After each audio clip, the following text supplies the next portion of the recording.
Good morning. Actually, yeah, it's still morning. How are you? I'm doing well. How are you? Good.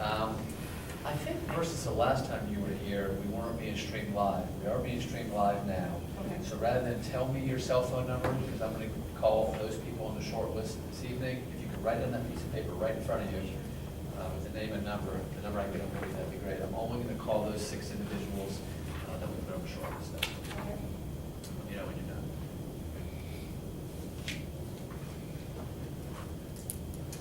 First of all, I'd like to welcome you back. Thank you. And put right out there that I made a mistake. I only allotted 5 minutes. Timmy perks up, mistake. Only allotted 5 minutes for you, and it was only intended to be 5 minutes for those individuals who interviewed a few weeks ago. It just feels like you've been here a lot lately, and I know you had applied and then had withdrawn your name. So I apologize. So if you need more time, that's fine. You know the routine. We give the appropriate amount, 15 minutes. If you want to give an opening statement, you can give a brief opening statement, and the committee may have some questions for you. So with that being said, the floor is all yours. Sure, thank you. Okay, well, I'll start first. I did withdraw my application for Murphy's position last time. When I found out that Judge Clark's seat was coming up, I just kind of looked at the situation and seeing that there would be a period of months to kind of get situated and wrap up the practice, I thought it would be a better position for me to pursue. And so that's why that happened and why I'm here today. Last time I was here, I interviewed for circuit. And I think that, most of you know, because I've been here a couple times before, that ultimately, if I were to be appointed to a county seat at some point in time, I would likely pursue the circuit seat. But in hindsight, I think that this position in particular is perfect for me and what I'm looking for. One of the things that I'm always asked, when I interview for the circuit seat is, well, you practice civil, throughout the course of your career. You haven't practiced criminal. How are you going to transition into that? So with a county seat, you're going to be doing criminal work, and so I think it's a good opportunity to, basically get used to that, transition into the criminal work, hone jury trial skills. And basically just, learn as much as you can, and when the time is right, if it ever is, pursue, the circuit seat at that point. So that's, hopefully, it works out, this go around. If not, I think that it's no secret that I will try again. This is what I want to do, and there's no question in my mind. So either this time or next, I will keep going. Persistence pays off eventually, right? Hopefully. Donna, we'll start. Thank you. Is there anything that you want to add after you left? We met you last time when you applied for the circuit position. Is there anything that you felt like when you were driving home that I wish I would have told the JNC this, or something about yourself that you think that you would like to tell us today? Not really. What I try when I leave a situation just to leave it. I hope that in the amount of time that I have, that I was able to, convey to everybody, who I am and why, I'm seeking out a seat on the judiciary. So I really haven't given it, much thought or looked back with regrets or anything of that nature. Timmy? That's a great philosophy. You would be going into Judge Clark's position if you were appointed. Have you done anything to prepare yourself for the criminal bench? What I have done is I have spoken to various judges about county court in general. Specifically, whether it's something that, I should pursue, what it's like. So I have done that part of it, sat down and actually tried to do my homework and, just to get a feel for whether or not I think it would be something that I would actually enjoy doing. If another advantage of this particular position is if I'm fortunate enough to get the appointment, I can, take a period of months to sit in, on proceedings and try to prepare that way. Yeah. anything, hi, again, Hi. anything come about in the last, let's see, we saw you, I guess, in December, so 4 months in your professional life that you think is important for us to know, a win in a case, a particular client without names, anything that would be important? Sure, one thing I was actually, I was very happy about, I was contacted to serve as local counsel for a client here locally that had retained counsel from Tallahassee on a very large-scale matter. They needed someone to serve as local counsel, just, to give the local flavor and to, someone they needed that would, work hard and, do the research and kind of, work with them, throughout the case.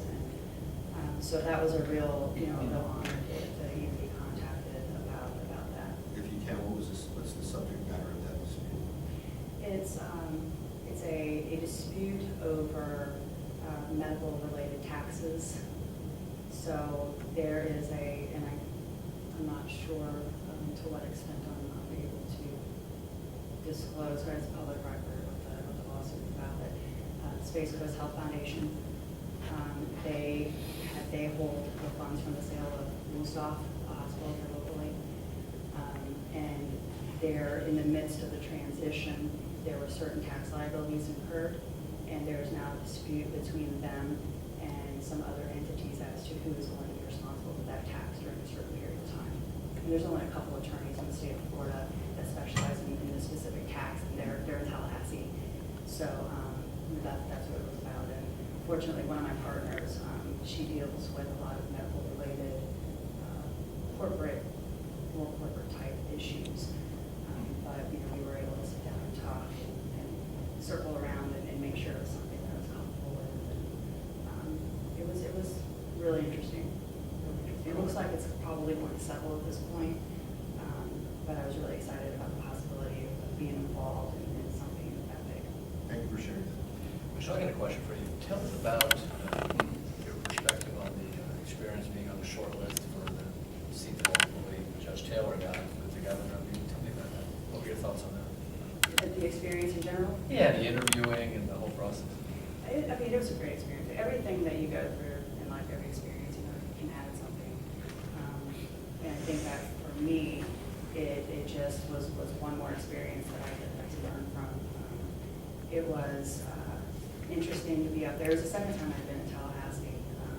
First time was for county, second time was for circuit. When I was there, it's surprisingly less formal than you feel like it's going to be when you walk into the room with everybody. And just to see kind of the dynamics in the field of the Capitol and that whole energy that's in Tallahassee, it was a really good experience. Now in that interview, I will tell you, you walk away and you're like, oh, I should answer your question this way or that way. And I always try not to do that. But there were a couple of those moments, but you just have to chalk it up to, learning experience and go forward. Captain? No questions. Good to see you again. Phil? No question, Michelle, but good seeing you. Nice to see you. I'm glad to see you here again. It's good to see someone with your experience and background and qualifications applying. But I'm also looking ahead. If you receive the appointment and a circuit position or a DCA position doesn't open up, are you going to be satisfied? Oh, absolutely. I think just being in the position of serving on the judiciary, will be fulfilling for me. I think that, again, it's somewhat philosophical, but things that are meant to happen will happen. And if it's not meant for me to move up, at some point in the future, then it just wasn't meant to be. And I can always find, things to do in the position I'm in to make it fulfilling for me. So if, and I don't know if this is ever going to be the case, but if I get into the situation and I feel like, there's not, enough to do, or, because I don't sit still for very long, but if there's not enough to do, if I feel like I'm not busy enough, get involved in something, to help a program within the court system or, in support. I mean, there's so many different things that you can do for self-fulfillment. But the job itself, I'm not the type of person to get into the job and say, gosh, I hate this was a mistake. You just need to do your job. And that's the way it is. Thank you. Steve? Hi. Nice to see you again. Thank you for your application and appearing. So, you seem like you have a mission. You seem bound and determined to be successful in it. I guess, why haven't you run for office or, I guess, a judicial position as of yet? And if you don't wind up getting appointed now, would you run for the next available, or position you viewed as available? Good question. I get it a lot. I believe in this process. And not to say if there's anything wrong with running, your first time going in, but I do believe in this process. I think that you're vetted. It is a unique process, and you have to get your arms around it and understand that, you're likely not going to be successful your first time out of the gate. So you need to, know that it is what you want to do. But I want to, if and when the time comes that I am appointed, I want to be able to say that I was appointed. I went through that vetting process. I went through the interviews. It wasn't a popularity contest, so to speak. And again, not to say that there's anything wrong with the election process. It's a fundamental, part of our government that we are. That said, I also understand that, there's always a chance that you have to run, to keep your seat at some point in time. But at that point, you've been appointed, you've been vetted, you do what you need to do to run your election and hopefully run it well and win the election.